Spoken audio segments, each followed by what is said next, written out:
এতক্ষণ এগিয়ে ইংলিশ পড়ার কি দরকার, কাছেই তো পড়া যায়, আমাদের লাভ নাই, তাই অনার্স আছে পারমানেন্ট আছে, এখানেই তো পড়া যাবে।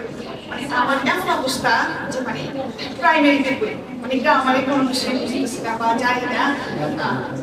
মানে তখন ভাবতেছি যে মানে কোথায় যাবো কি করবো, মানে পাস করা দরকার, মানে ভালো রেজাল্ট গরিবা না করে পাস করতে হবে। তখন আমাদের কলেজে আমাদের বড় আপু মানে আমাদেরকে বললো যে মহিমের কাছে বলে দেখো ভালো হবে। তখন মানে ফ্যামিলিতে বলার পরে নিষেধ করতেছে যে এত দূরে গিয়ে পড়াশোনা কাছে কোথাও পাবো। তখন ফ্যামিলির অবাধ্য হয়ে কুমিল্লাতে আসলাম পড়ার জন্য।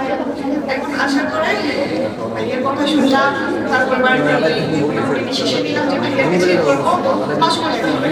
ভাইও এমন ভাবে আমাদেরকে বলছে যে না এখনো ভালো লাগে করো,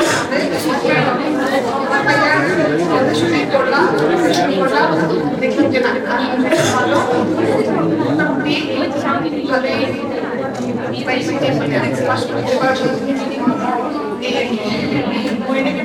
শুভেচ্ছা ভাইয়ের জন্য।